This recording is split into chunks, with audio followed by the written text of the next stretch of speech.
Jangan Mbak itu ya. Mbak itu apa Mbak ini Mbak? Mbak siapa ya? Mbak Hongkong tuh biasa di YouTube itu siapa Mbak? Mbak ini, Mbak itu, Mbak YouTube. Oh iya. YouTube, iya. Gimana Mbak? Jangan ngomongin nama ya. Enggak. Mm-mm. Ini Mas, saya kan itu kan ketipu sama pacar itu kan. Sebentar. Ketipu dengan pacar. Ini udah Iya. saya rekam ya Mbak. Jadi tolong jangan sebutin nama ya. Iya. Mm-mm. Ketipu dengan pacar. Iya.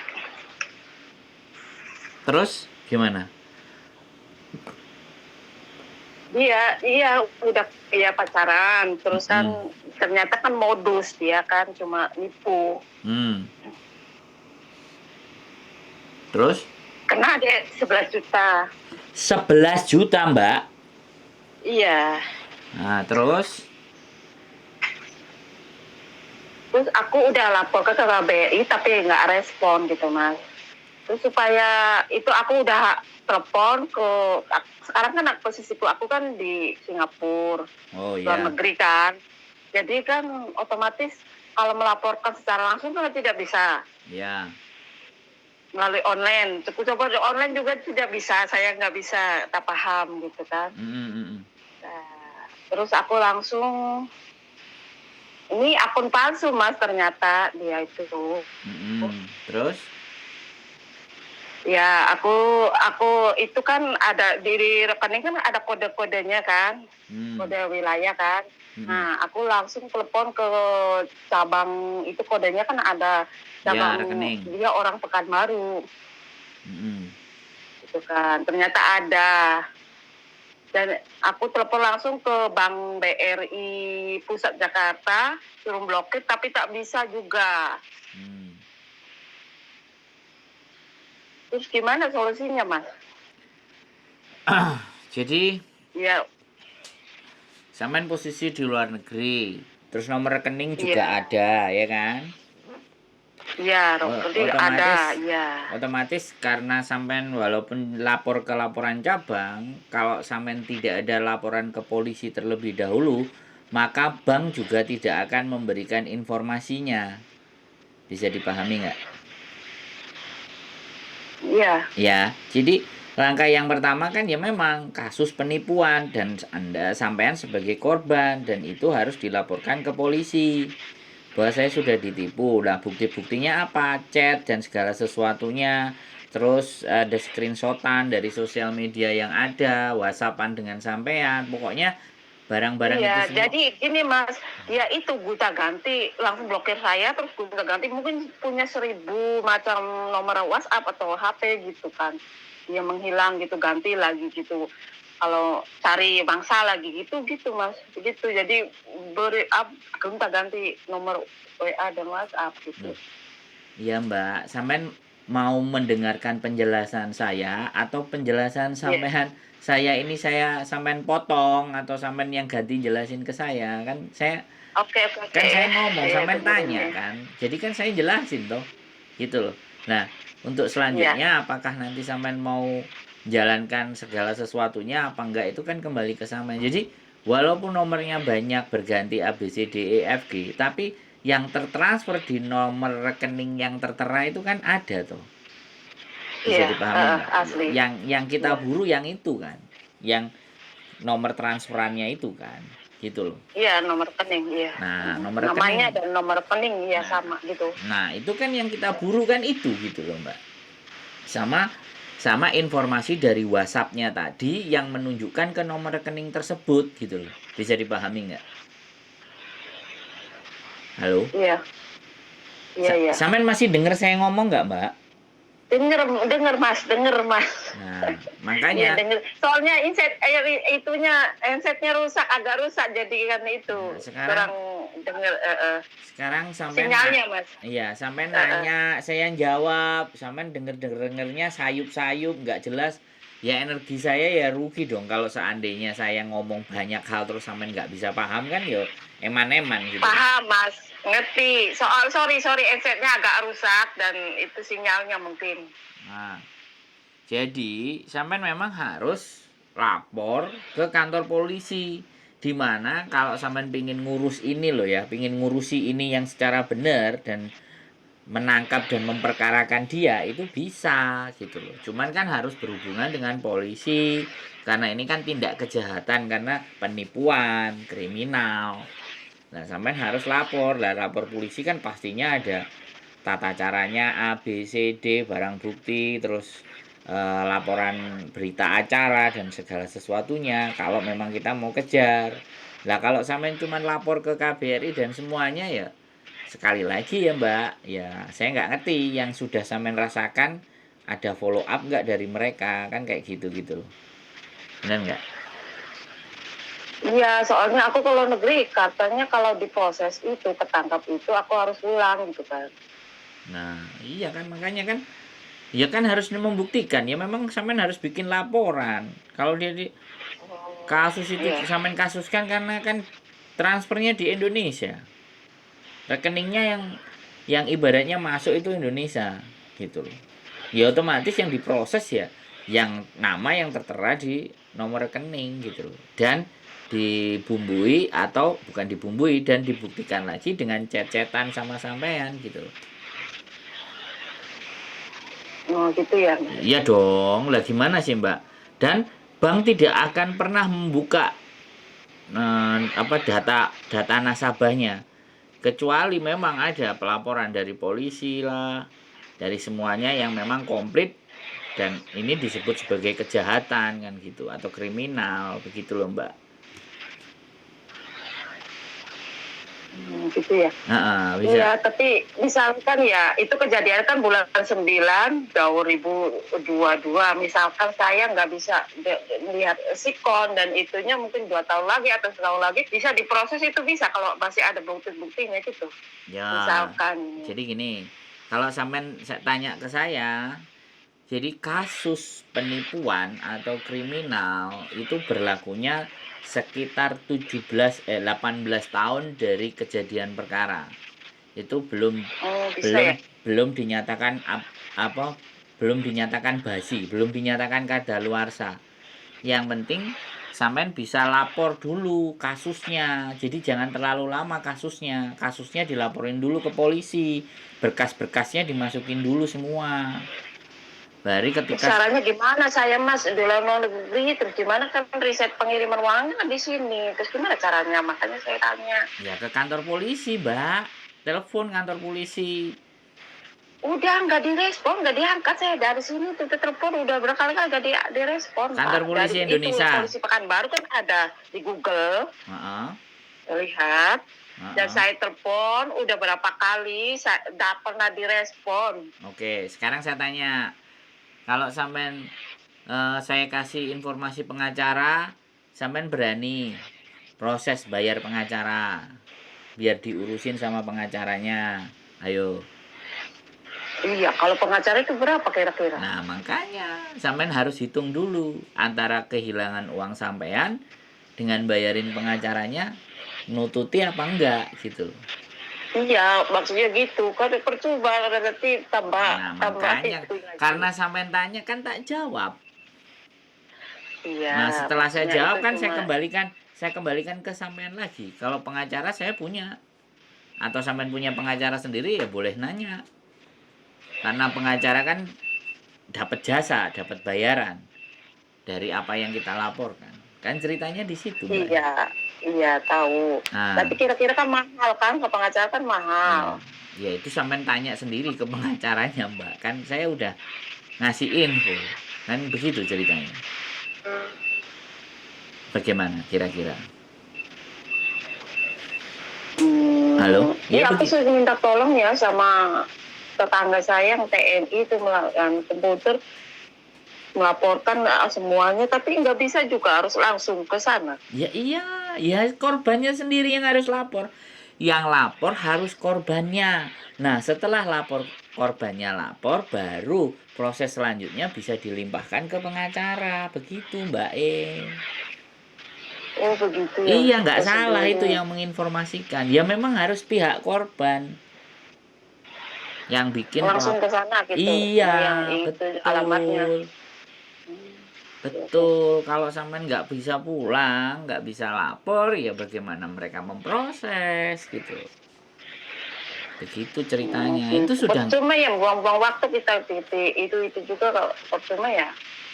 ya Mas. kalau itu ya sampean pikir Misalnya viralkan di Facebook atau TikTok percuma ya. ya percuma, ya nggak dapat sama aja. Dia ketawa-ketawa aja, wong duit sudah dia pegang, mungkin sudah habis sama dia. Makanya pesan kami makanya sering nonton konten biar kita tidak mudah gitu loh. Jadi untuk besok-besok lagi kalau bisa jangan sampai kena dulu, tapi kita sudah bisa paham bahwa ini benar-benar nipu atau tidak. Banyak Iya. Mbak sasaran. Jadi dan modus itu mereka berganti-ganti. Tapi orangnya tetap sama. Karena kalau Kenapa orang ya polisi tidak bisa itu ya? Itu nangkepin mereka itu kenapa ya? Nah, ya itu jangan tanya ke saya, tanya sama Pak Kapolri, Mbak. Soalnya aku lihat itu banyak sekali TKKW yang jadi Nah, itu korban. lapornya Alamak. sama Pak Listio Sigit itu Kapolrinya. Kalau tanya ke saya mau gimana jawabnya, Mbak? Jadi kan seperti itu ceritanya. Mas ini suaminya Mbak itu yang suka di YouTube ya? Bukan, kita komplotannya, Mbak. Komplotan apa? Ya Ayo komplotan komplotan apa? komplotan menerima curhat-curhat dan masalah-masalahnya teman-teman. Kalau cuma satu orang kan tidak cukup, sehari ditelepon sampai 100 orang. Makanya saya ya komplotannya gitu loh. Maksudnya ya ibaratnya kalau Anak yang buah telepon nomor A nggak bisa nomor geng. B, nomor C ya nomor E gitu kan. A B C gitu loh, Mbak. Jadi Iya. biar teman-teman bisa dapat jawaban, biar teman-teman bisa bisa paham, bisa mendapatkan jawaban. Kan kalau belum dapat jawaban kan nelpon-nelpon terus. Iya, terus aku juga itu laporkan ya melalui Facebook. Itu yang polisi yang dia fotonya pakai itu, padahal berteman sama saya, tapi nggak respon, Mas. Itu messengernya diblokir saya, terus itunya juga nggak bisa masuk SMS atau komen-komen. Padahal kita berteman Facebooknya, tapi nggak respon. Kenapa ya? Nah, Polisi. sekarang sekarang gini loh, Mbak, samain logika aja. Kalau kita mau minta tolong ke seseorang, ya kan? Terus nggak dapat apa-apa, ya kan? Kira-kira orang sekarang itu mau bantu apa enggak? Kan ya segitu aja samain berpikirnya. Ya enggak sih, enggak ada. Ya kan buat bensin, buat apa. Nah akhirnya apa? Lapor ke polisi itu minta bensin, ya ketipu lagi gitu kan. Ya enggak, itu samain simpulkan dari sing penting saya cuman bilang kalau kita mau lapor dan kita mau dibantu kasus kita, dibahas kasus kita, kalau seandainya kita nggak ngomong, kita nggak ada ininya, ada itunya, ya kira-kira dijalankan apa enggak kan gitu toh, Mbak. Kita kan bisa berpikir sendiri toh, bener nggak? Iya. Jadi seperti itu, sama tanya ke saya pun. Kadang kalau saya bilang ya kan saya kebutuhannya jelas, sampean tanya ke saya nggak meminta apa-apa sama sampean. Aku cuma minta jangan disebutkan nama dan identitas. Karena ini bagian dari pembelajaran buat teman-teman kita. Kita bagi ke teman-teman yang lain biar nggak jadi kena masalah gitu. Karena kalau udah kena masalah, maju mundur kita kena. Tetap habisnya banyak dan belum tentu balik juga. Kan begitu toh, Mbak. Iya. Artinya walaupun kita kena masalah, kita masih bisa menjadi orang yang bermanfaat lah ya, menceritakan masalah kita agar orang lain biar tidak terkena di masalah yang sama kayak masalah kita, kan begitu Mbak E. Iya. Iya. Begitu. Itu yang bisa saya sampaikan Mbak E. Sekali lagi, terkadang kita hanya bersyukur di saat kita menerima. Tapi kita jarang sekali berpikir bahwa ada peran dari sang pencipta itu untuk menghilangkan apa yang ada dalam diri kita, bahkan menghabiskan harta yang ada dalam diri kita itu sebenarnya juga bagian dari cara kerja Gusti Allah gitu loh. Sang Pencipta, mungkin supaya kita bisa lebih mawas diri, atau mungkin kita mengingat masalah-masalah kita, atau mungkin kita harus mengingatnya, kan seperti itu yang kita harus ambil pembelajaran. Iya. Gitu ceritanya Mbak. Oh begitu. Iya. Iya. Oke. Ada lagi yang kira-kira kita bahas? Oh berarti kita misalkan yang penting ada bukti-buktinya berapa tahun, 18 tahun ya maksimalnya Ya. gitu ya. Iya. Kita langsung laporkan langsung gitu. Ya, jadi yang penting kalau menurut saya dari kita sekarang lapor ya kan. Setelah kita lapor, nah dari pelaporan tersebut 18 hari. Dari pelaporan tersebut 18 hari, 18 tahun dari tanggal pelaporan itu masih berlaku. Begitu ceritanya. Iya sih, tapi udah melapor sih ke itu ke KBRI itu loh, polisi KBRI gitu Mas. Saya tuh, tapi ya harus pulang katanya kalau ketangkep ya nggak tahu direspon atau enggak sih nggak tahu. Tapi kan otomatis udah lihat semua, udah ceritain semua katanya kalau ketangkep kamu harus proses itu proses yang balik gitu ke Indonesia gitu. Ya betul itu. Terus kita melaporkan secara online, telepon itu nggak direspon, gimana Mas? Jalan keluarnya? Iya tadi kan saya tadi bilang kalau sampean nggak direspon ya, tak ulangi lagi ya, kalau sampean mau direspon pengacara. Oh gitu ya, ya. Lah gimana? Wong sampean sudah tak jelasin, gak direspon dan mereka bilang sampean suruh pulang, salah bikin laporan. Nah, lah sampean bisa pulang nggak untuk bikin laporan? Kalau sampean hidup sampean hanya mikirin masalah itu aja wis. Iya, soalnya lihat sikonya belum bisa gitu Mas. Gitu loh Mbak. Makanya kalau sampean memaksa untuk harus direspon telepon sampean. Nah, orang yang merespon telepon sampean itu keuntungannya di mana? Membantu sampean itu mereka untungnya apa kan di situ? Halo? Iya.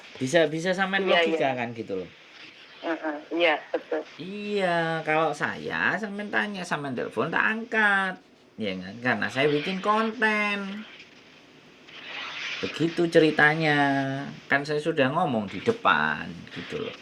Jadi nggak apa-apa saya ditanyain, saya boleh, saya diajak diskusi ya boleh, nggak apa-apa karena ada di konten nantinya. Gitu untuk pembelajaran Mbak E. Ada lagi yang kira-kira mau sampean tanyakan? Gitu ya. Nah, walaupun aku kan niatnya mau ke BRI langsung gitu, minta alamatnya itu kan, itu kan yang akun palsu itu kan, penipu itu kan, ke BRI langsung gitu kan, Singapura. Rencananya mau minta alamatnya, dia kerjaannya orang itu nggak tahu dikasih enggak ya, kayaknya enggak ya Mas. Ya sampean coba untuk bisa jawab, kan saya bukan bagian dari petugasnya mereka kan. Iya. Kalau melalui telepon dia nggak bisa, dia nggak mau ngasih alamat dan itunya kan. Tapi kalau langsung nggak tahu sih, belum langsung ke sana belum. Iya, ya begitulah. Jadi saya juga nggak bisa apakah nanti akan direspon keluhan sampean dan ABCD kan, sekali lagi saya tidak bagian dari mereka. Jadi kalau saya tidak jadi bagian dari mereka kan otomatis kan saya nggak bisa menjawab. Nanti saya salah-salah jawab bahaya.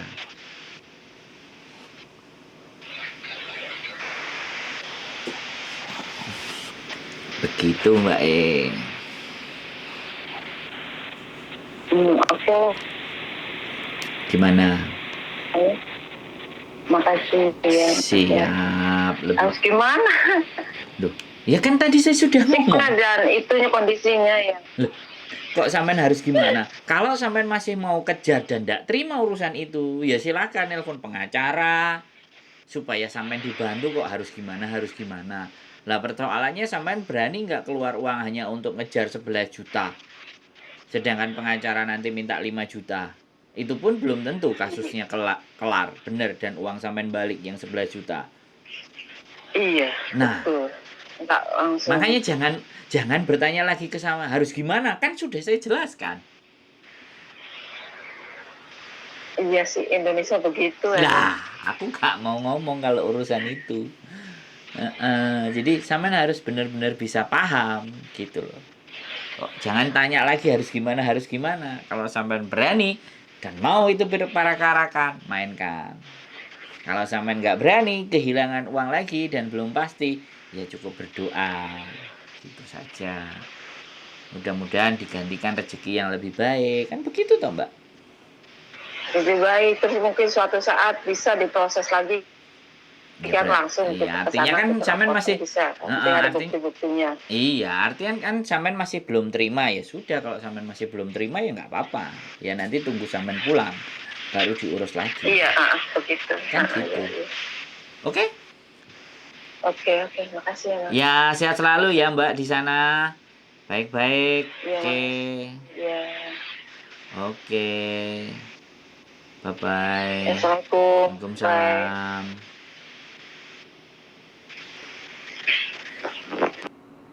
Oke teman-teman, ada telepon ini dari Singapura, ditipu 11 juta. Dan bagaimana cara melapornya? Wow.